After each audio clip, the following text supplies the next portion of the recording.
button. I have one more person.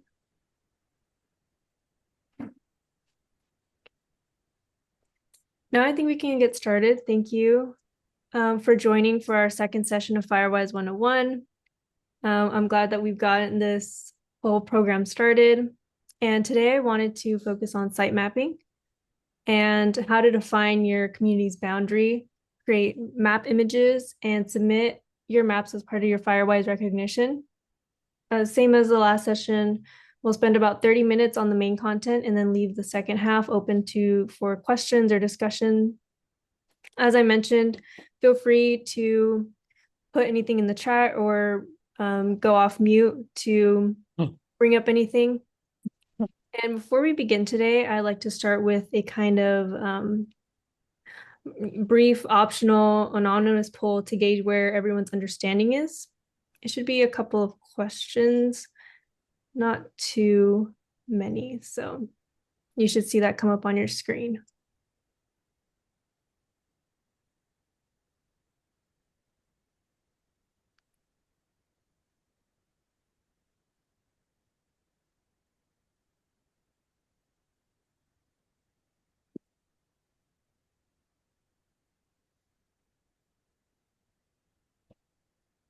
See.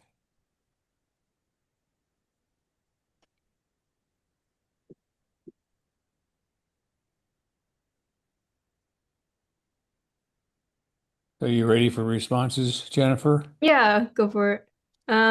I'll save these and just kind of to see where we're at, see where we might be focusing, because I have a couple of options for how you can create your sitemap, or for renewals as well, if you're looking to expand or have some more information on it. Seems like we're pretty split evenly about the community boundaries for renewals and what's required. See, a lot of you are Oh, I see. I'm sorry. I didn't know I could Oh, no push the problem. buttons. Okay. Okay, there you go. Oh, it seems like a majority of us are recognized as a Firewise site, so that's good to know to see where we're all at. Awesome. Thank you for doing that. See where we're at. So this is what we'll be going over today, creating a site profile through the webpage portal. If you're already a Firewise site, then it's pretty straightforward. And I'll just go run through that very quickly. I also have some considerations for when making the sitemap. Yeah, one more person joining. Community of Monterey GIS web map that you could use, or Google My Maps. And there's also another parcel information from County of Monterey that you could use. Also with that page 11 of the risk assessment with your sitemaps, and then some Q&A. So first, I wanted to start with some considerations if you're looking at your site boundary and seeing where you might want to go with it. Again, this area can only be created or updated once a year. And then I spoke with the NFPA representative, and they were pretty focused on going bigger than smaller, instead of just having those three community or three like houses that are involved. Think about the whole street or some large areas where you want to do any vegetation management on, not just the homes that people involved in reside. Also, you want to provide pretty clear, visible streets, which will help in future documentation. As I mentioned, the proposed vegetation management zones, also it being a continuous single site boundary. And it helps to have what, like kind of a cluster, but if you're looking at larger areas and there's like a blank space in between, just like include it, just thinking bigger than smaller as a rule of thumb. I see Karen has her hand up. We take questions. You want to go on? Sorry, I'm trying to do this with an iPad and it's non-responsive. My question is, we have 4 fire hydrants within our community, but there are 2 that are across the street, one on federal land and one on city land or city Mhm. property. Should we include those also? I would say so. I think the recognition process wouldn't really pay attention to that part if it's on federal land. I think that's fine. I don't think there would Okay, be any kickback on that. okay, thanks. Yeah, no problem. And if this is your first time creating a site profile for your Firewise community, it just means designating the surrounding area that your community wants to see work done in, or work has already been done. And through this is what the portal will look like. And you can either allow it to access your location, or you can enter it manually through here, through this little search engine. And it could either access that, and that would be when you create a new site. And where is that, Jennifer? Yeah, this is the Firewise portal. Okay.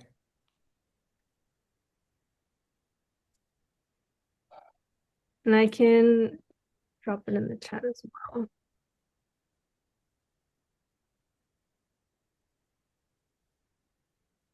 Will Can you add be that for everyone's information. will you be giving that to us? Oh, right there it is. Yeah, and I can add that to the slides before they go up. I try to add anything that was shared Okay, good. Thank you. to that. Yep. So the first option is really similar to what the Fire Safe Council for Santa Cruz County is doing, which is a site, which is like a map image. And that is based off the GIS web map here. In County of Monterey, their housing and community development department has a great resource here, which is the GIS web maps parcel report web map. And here you're able to see your APNs, which would be helpful in the future for any like proof of residence within a Firewise community to track where your home is, rather than just having a general outline or a big circle kind of around that, even though both of those will still gain you recognition, but it might be harder to track, a home of a neighbor who's interested in like proving that they're part of that Firewise community. So here, I'm going to just use the CAL FIRE station as an example to get through this part. So here you'll search up your address, much like the site profile.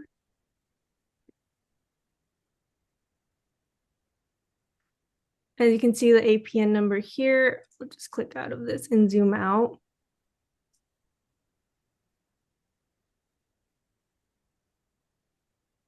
You can either use a mouse or these 2 tools here as well.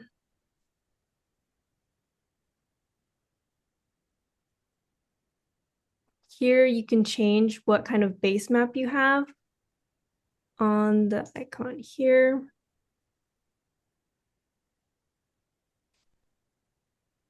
And because you want to show the streets very clearly, I suggest using either not a community map, but it's called OpenStreetMap. It should be down here.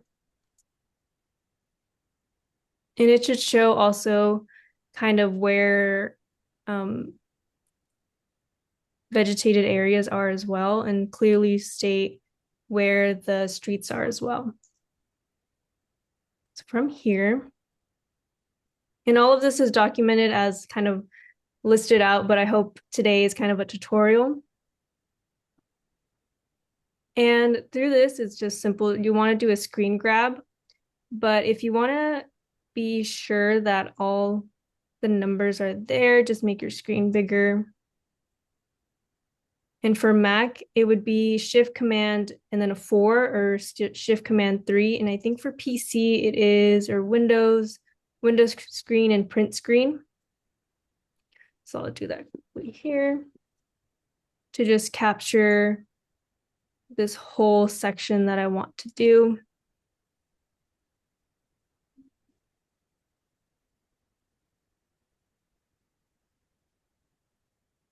I'm sorry. Can you see the screenshot of it, or is that harder? It might not be captured.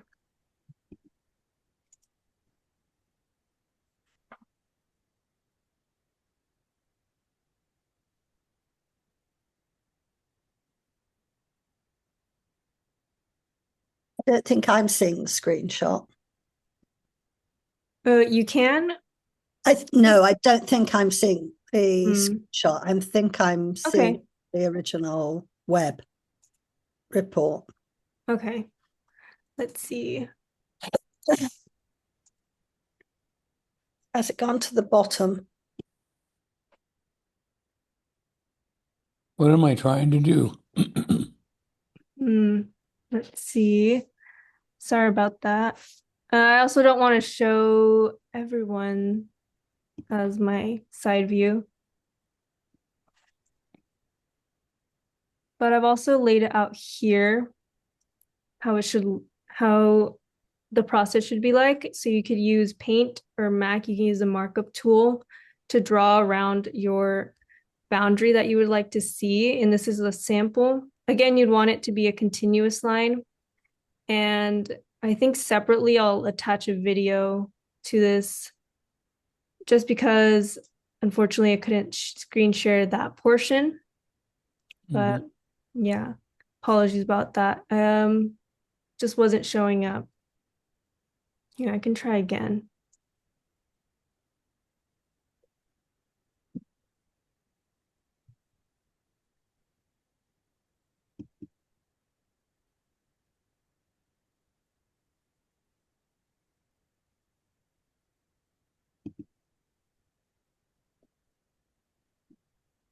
Okay, well, if not, this is how it should look like. Again, these descriptions should be uploaded afterwards, after today's session.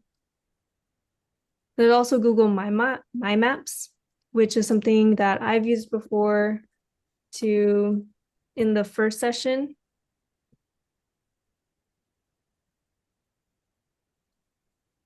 Here, but I'll create a new one to show how the new process would be. Here we can create a new map. And this would be most useful if you have a Gmail account and you want to search the address in which you want to base it off of.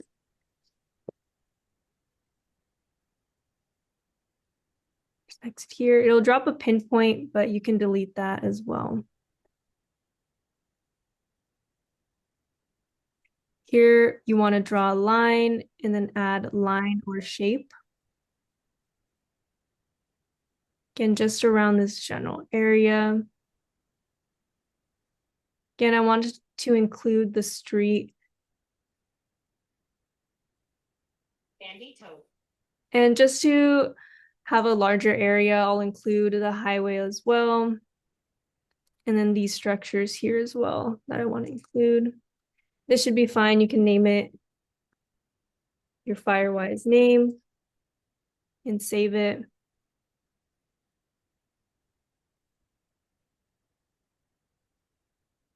Then here you can rename for future reference. And say if you're renewing, then you can put renewal 2025. And this should save as it is in your Google Drive for future reference.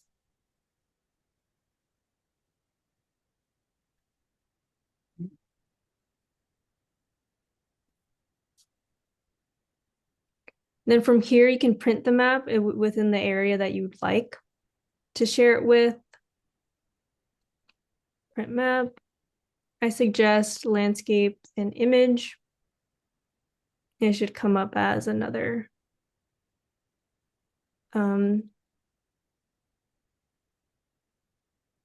map here. And then you can just save it to your computer and then save it to attach it to your risk assessment. Or you can take a screen grab as well if you want to use it as an image. And this is another sample. Again, you want to have the streets very clear and have the boundary be a continuous line around. Then there's another option that we could discuss today, which is another County of Monterey parcel layer map image. And here we could go to the GIS that Monterey County has available. And here it's all public information, so it's very usable. And it could all be done in one sitting if you have concerns about using ArcGIS. Although to save that information, you'll have to make an account and it has an associated cost. You can still do it in one sitting and have those parcel layers visible and have the map be savable in that one sitting in one session. So just to go back, you want to say, I want to use this data. You want to create a map and you want to use it in the map viewer. Might take a second to load. It's a lot of information.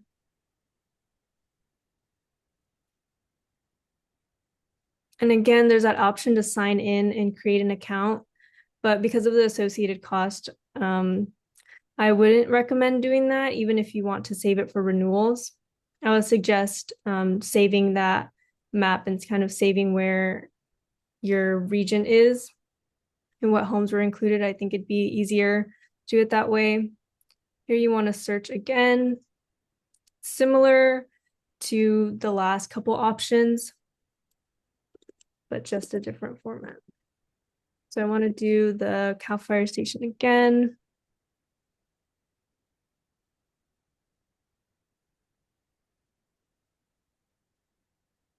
And I click out of that. Just kind of look around the general area I want to include. Again, I'll do the same area here.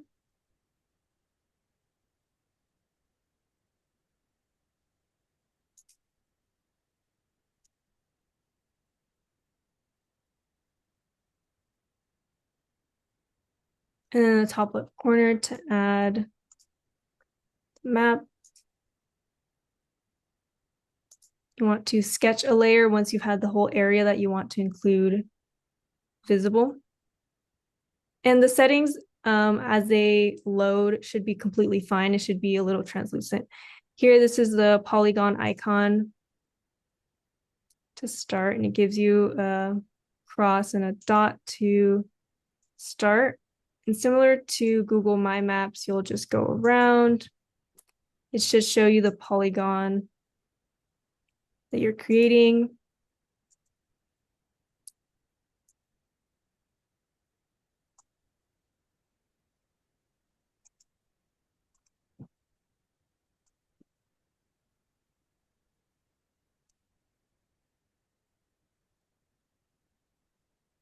And here it should be visible.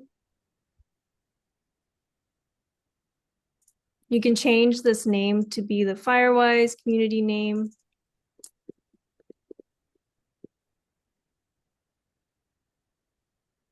Okay.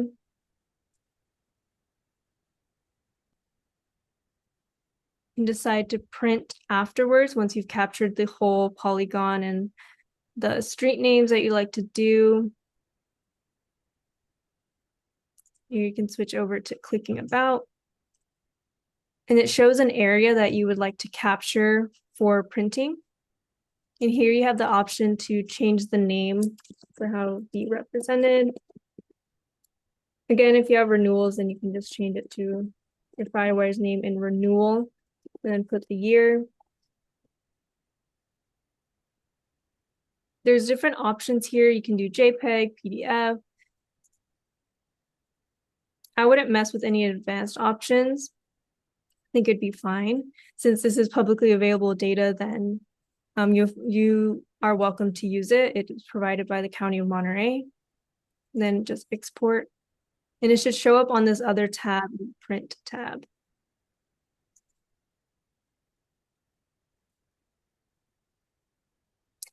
Then from here after, you can just load it. And then it should look like this. And this one has more detail of what the community looks like. And it captures all of these, but that's not necessarily information. It has the date in which you made it and the parcels. This one shows a more clear view. but of course it does require a little bit more steps. Hopefully today that made it more clear.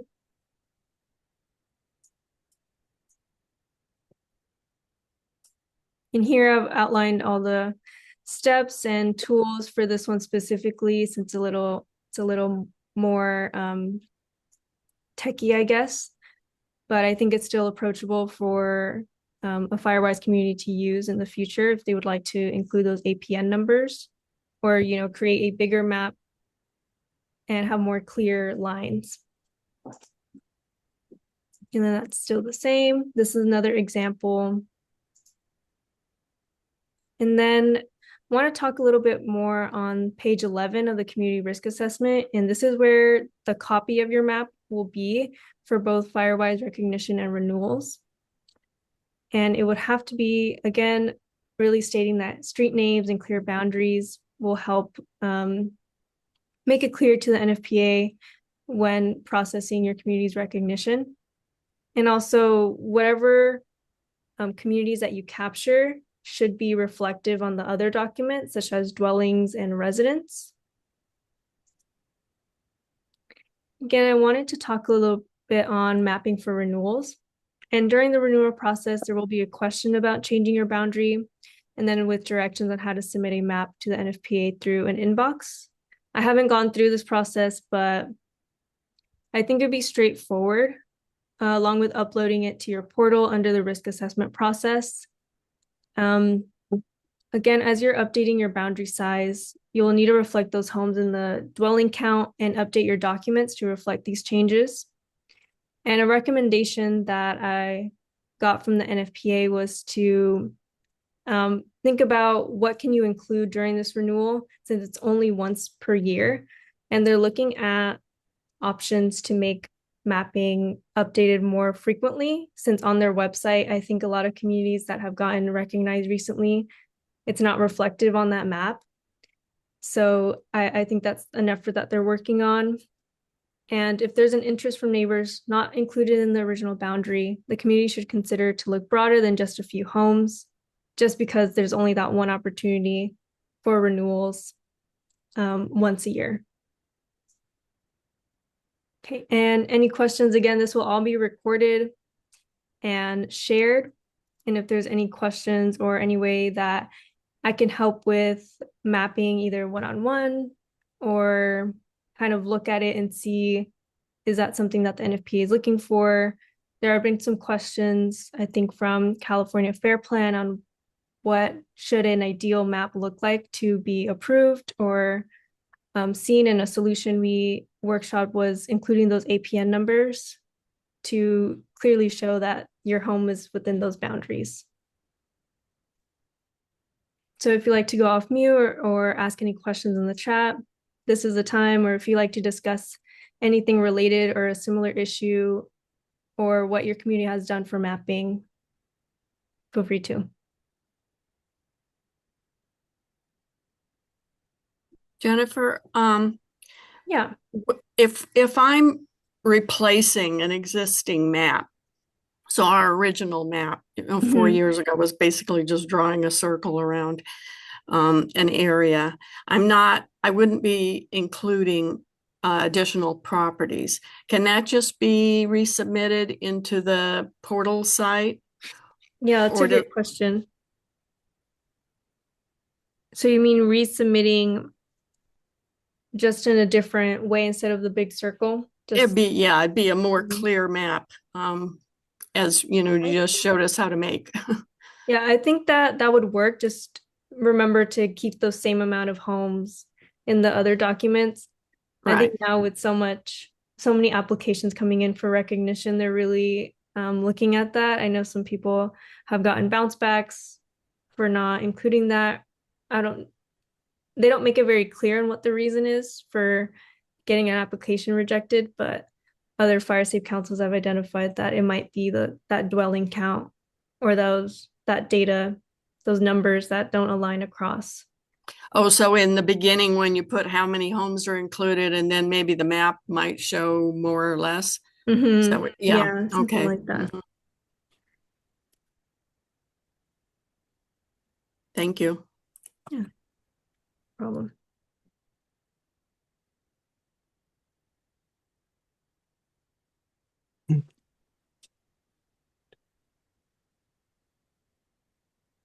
Jennifer, I had a question also. Yeah, go for Um, it. this kind of goes directly to what was just said that when you have parcels that have more than one home on them, like Mhm. there's two homes on a parcel or things like that, or three even. In some cases, like in my neighborhood, we have that. Um, is is Cal Fire when they're reviewing these applications looking at parcels or they're looking at homes? Because, like I said, sometimes a parcel will have more than one home on it. I see. Yeah, I think that's also a good question on how clear it should be. I think also having, I see here as well with the parcel having more than one.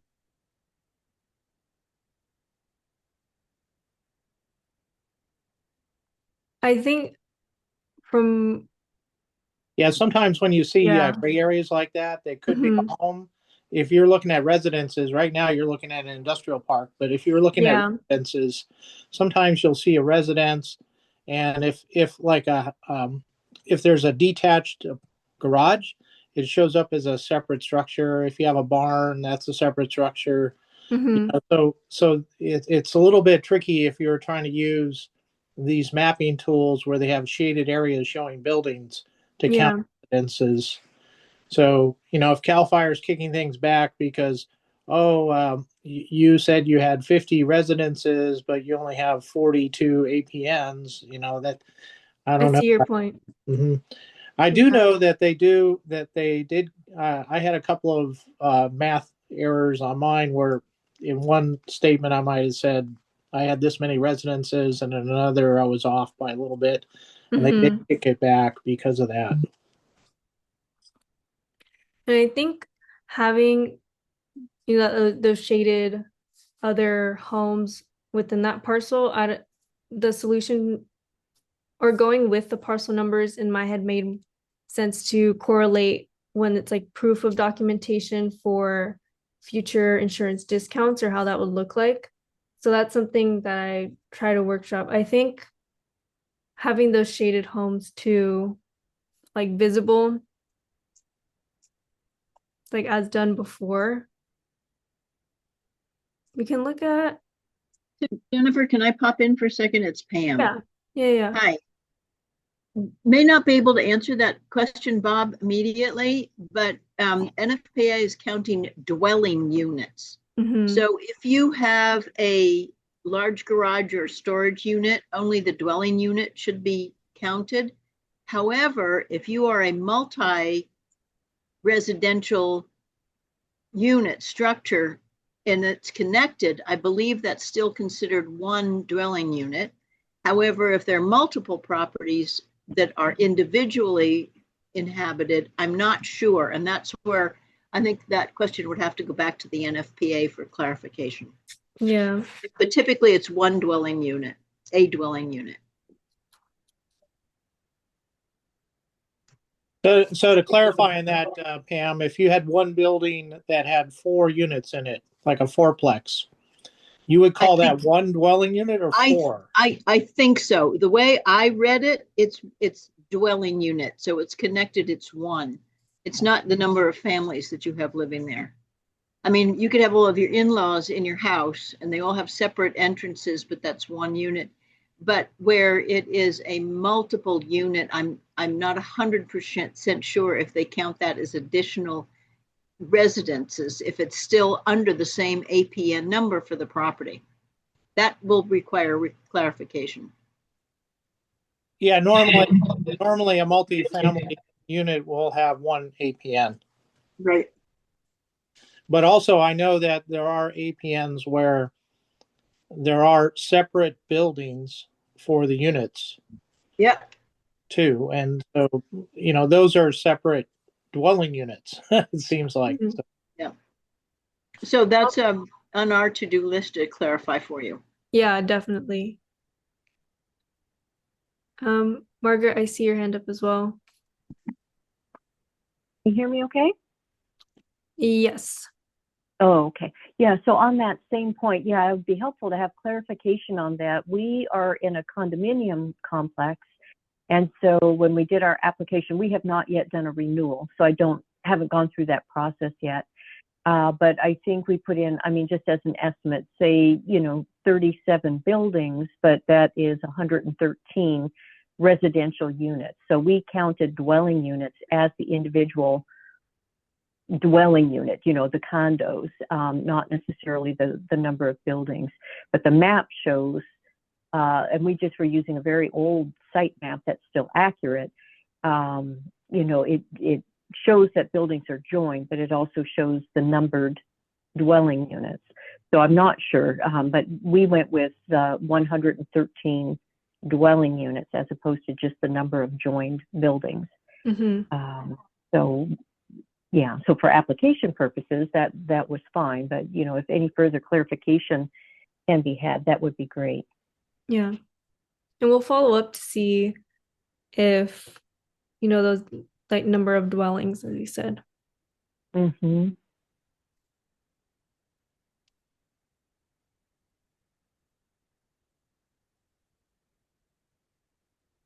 Any more comments, questions, or anything else discussion? Again, this part can be anything about Firewise if you have any more questions or future questions on it as well. Jennifer, Yeah. Let's see. I think you mentioned that you would be available to help a little bit. Yeah, this part can be a little challenging with the mapping. I think when discussing the parcels and having this here, I would suggest trying it on your own first, referring back to the recording of this. And if there's anything I can clarify, you can reach out to me to see what we can do. Okay, well, so there is no community yet. So that's part of the problem. And so I'm still trying to figure out how to get a community. I mean, nobody else is responding, as you have seen the people that we have sent the information to. So I'm thinking about doing the flyer business again and going out and, I don't want to get this out like on next door to the world. It's going to be too much, I would think. Um, but I don't know. Others may have done that, and if they have, I'd like to know how they did that. But people just don't understand. I mean, we're all of us have been dealing with fire issues for a while, and some of you have been doing it for a long time. But I'm just kind of getting going, and people around here just don't know about it. So how to get them involved, and to form a community, I'm at a loss to how to do that. See, do you mean like posting on Nextdoor or social media of the mapping, or just about Firewise in general would be too much? Yeah, Firewise in general, and getting interest, and that would help in figuring out how big of a community we would want. Or Mm, do I just figure out a community and then go to them and say, hey, we're going to do a community. You know yeah. what I mean? It's like, I don't know what the horse before the cart or the cart before the horse. Mm. Uh, I mean, we don't have a community, so how do you find it? How do you make one? And who is really interested out there in helping and being a part of it? Um, so it's how I got to get the word out. We got to get the word out that it's happening, and people will then come, probably, hopefully. Or you have a community, and then you tell them we have a community.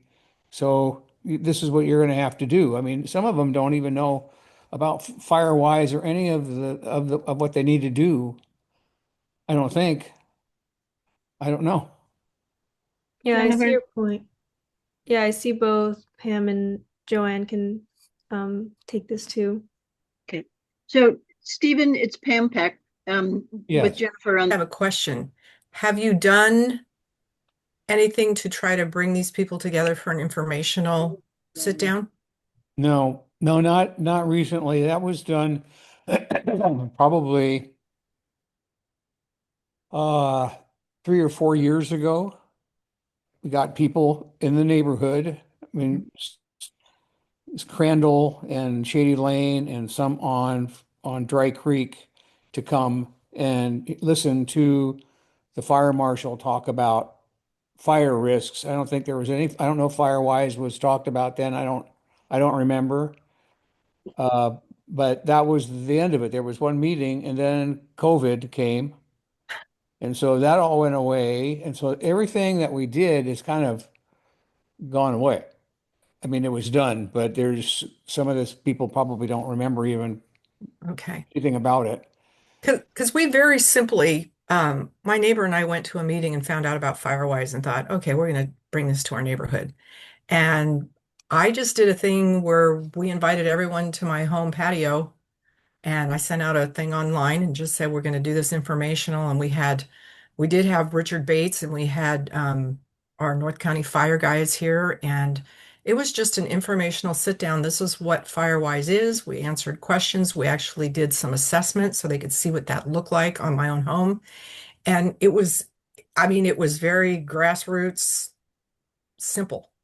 And from there, I did have a sign-in sheet where I had everybody write their name and their emails and their phone numbers, and I got all the information. Right. And then just contacted them and just asked what the interest level was. And now that maybe Firewise wasn't a thing then, now that Firewise is a thing, and Firewise eventually with insurance and things, there's little carrots to put out there to get their interest. Yeah. But I'd be willing to share everything we've sent out. I'm doing that with a couple neighborhoods now here in North County. And the other way I got them involved was just to, after the assessments were done, after we walked around the neighborhood with everybody, I had a meeting and I said, well, first I sent out an email and I said, what were the top 3 things you noticed needed attention?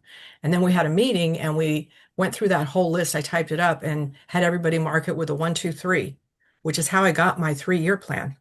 And so there's just little layers of things you can do that are relatively simple. And, you know, a little coffee and pastry in the morning gets a lot of people out. Yeah. So I'm very willing to show you whatever we did that you may or may not want to try, but it's a place to start.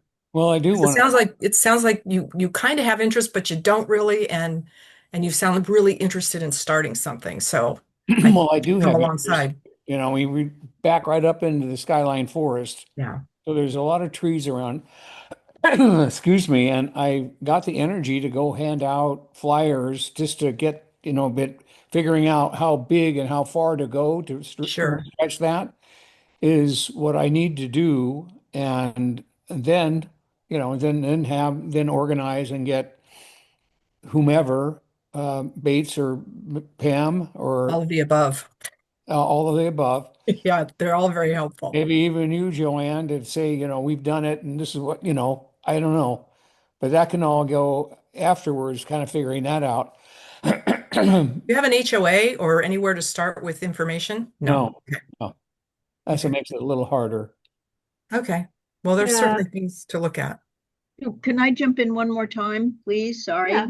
I just wanted to say, Stephen, I know you've been working on this for a while and still are having difficulty lining up people. Joanne, thank you for your very generous offer, but you have a lot you've got to do up in your own North County. True that. We do have a number of Firewise wannabe or startup communities in the Carmel, Pebble Beach, Skyline Forest area. And I know we probably will be working on collaborative meetings for those. And Stephen, we can certainly include you in one of those and see if we can't drive some information for your area. I just looked up a number of the roads that are in your area, Mar Vista, Vista Drive, besides yours. And I think we could probably put something together with the groups that we already have showing some interest. We don't really have any specific one at the moment in that immediate area, but I know it's an area that has been sort of mulling about this for a while. So stay tuned. And Okay, well, we'll see what I'll we just can hold on then. You know, I'm going to wait. And just when it starts to pop, then I'm here to do something. Excellent. That's, Don't give up. I mean, I no, it's just frustrating, you know, because Yes. what happened is we started and then it stopped. And so it was like we kicked it off. People were interested, they understood, and oh yeah, oh my, kind of stuff, and then gone. Just all that effort was gone. So it's just hard. I'm just trying to figure out how to get it going again, and maybe that I'll wait now and we'll see what comes, and then I'll put in my effort however it can be used. Okay, thank you. We'll get back to you. Thank you, Joanne. Definitely. Tina, I see your hand up. Uh, yeah, you can hear me, right?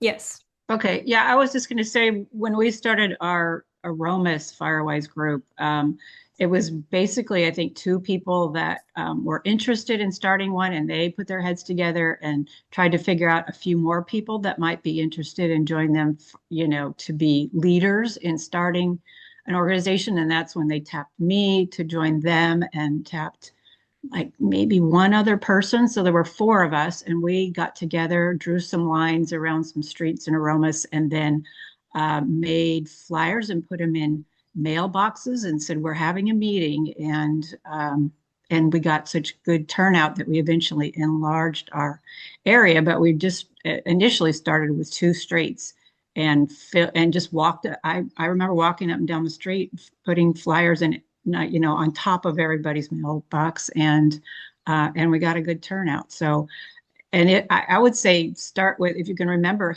anybody that was initially involved and interested, maybe those are the people you want to tap initially to be leaders and help you do distributions of things like flyers, because that's going to take more than one person. Sorry, Steven, I think you're muted. We didn't hear what you said in the last. Oh, all I said was, find out who the people that had volunteered or showed interest in Firewise previously before COVID, and see if some of those people might be interested in being leaders in forming a new organization. Mhm. Well, there were some people that I have talked to since then, like now, and they said they were interested, but they got, I don't know, they get dissuaded. They just got, they just said, no, no, we're not really going to do it. It doesn't make sense. There's too many trees around. There's places are going to burn. Mm, There's a forest fire. And so what are we going to do? Put up the effort for nothing, So convincing them that, this is a good thing that will help us all, insurance wise, just community wise, just keep the fire at least less than it could be. It was positive to me, yeah, but they weren't, yeah. Well, maybe those aren't the right people then. I don't know. That's what I mean. Those are neighbors. Yeah, I find don't. some new, more invested people.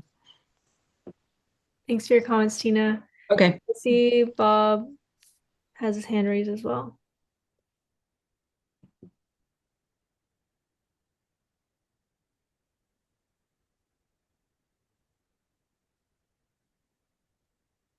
Oh, yeah. I wanted to say that, yeah, Pam mentioned that the Fire Safe Council has had people in Skyline Forest who have come forward and said that they were interested in this. So there is definitely some interest up there.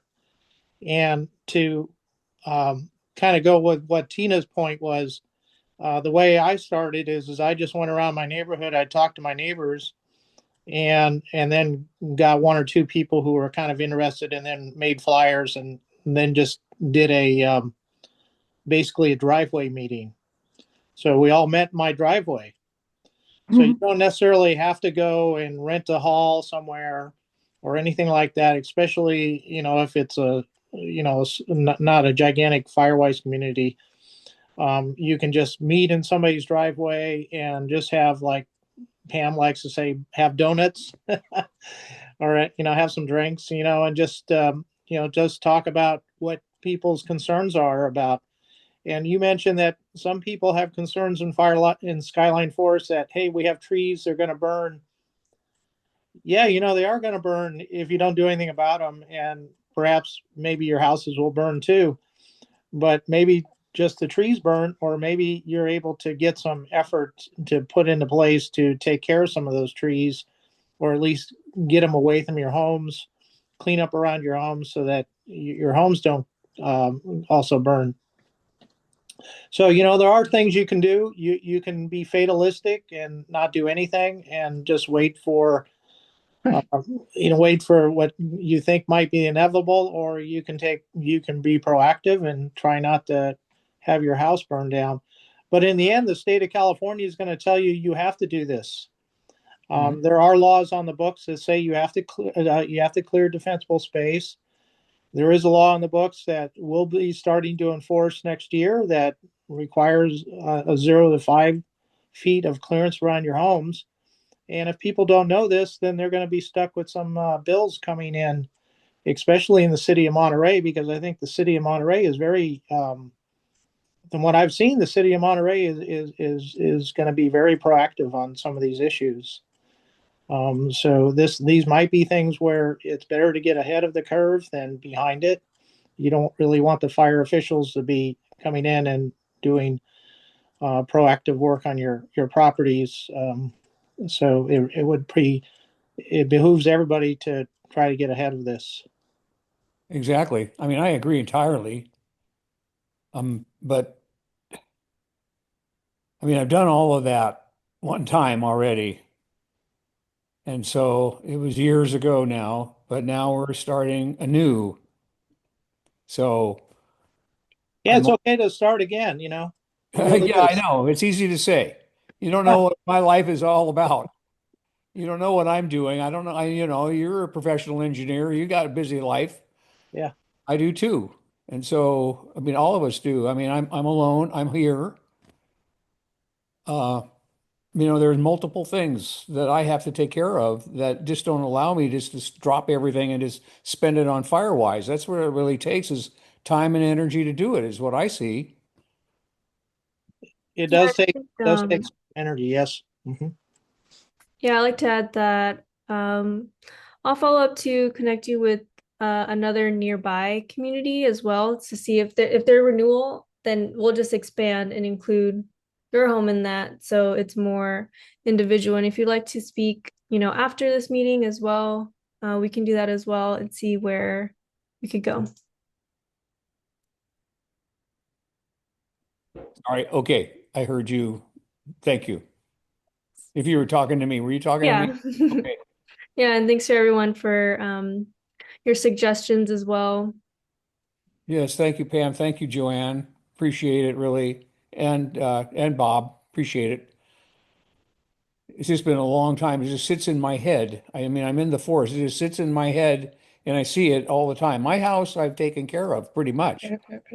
So I'm not too worried about it, but it's everybody else that isn't really doing anything and there's just nothing, no motivating factor for them. So getting them motivated is really what's got to happen. And I think some of them have gotten some feedback from the fire department, I would bet, because they sent out a form to fill out or they were going to do an inspection. And so everybody was going to get graded and then they would have to do something. So that is happening. But anyway, Thank you. Yeah, Yeah. thank you, Stephen. I just have one more thing, if I might, Jennifer. I know you're right Yeah. at time out here. But the Fire Safe Council really has been amazed at how the Firewise program has grown in the last couple of years. We started with 0, we're now at 56, and we have about 26 or more, 29 communities that are interested in Firewise, including you, Stephen. So, but I want to remind everything that what's most important here is, yes, community is important, but individual preparation and safety is equally as important. What you are able to do around your own home for your own community, have an evacuation plan, know what you have to do in an emergency. All of this information is available through Firewise or through the excellent resources that CAL FIRE or some of the other entities offer up. So look at what you can do. Maybe what you do will be visible to your neighbors and they will say, wow, look at that. And Steve's keeping his insurance and ours just got canceled. But, set the example. And I think that will also help to drive your communities into actually looking at the program. And yes, we will be there to help. We'll try and support you as we can. But it does need the community. So we will follow up with you, Stephen, on this and see what we can put together for you. Okay, It's important.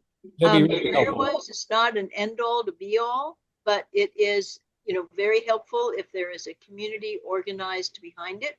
But each one, remember, is an individual. So it's people like you doing the work who make a difference. But thank you for joining us today.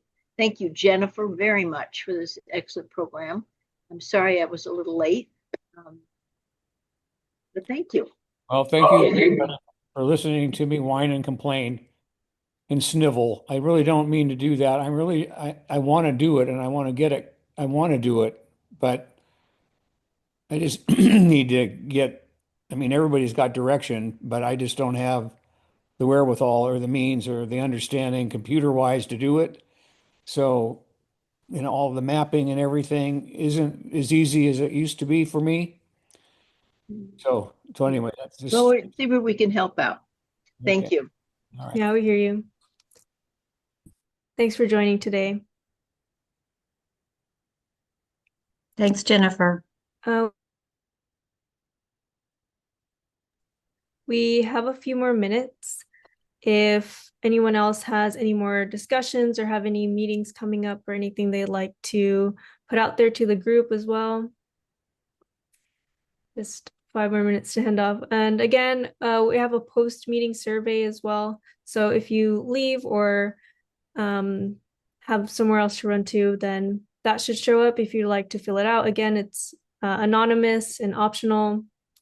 You don't have to fill it out if you don't want to. So yeah, thank you all for joining today. Our next session, I'll announce it closer to the date, but it will be based on those survey results and the last survey results from the last session to see what topics we should discuss.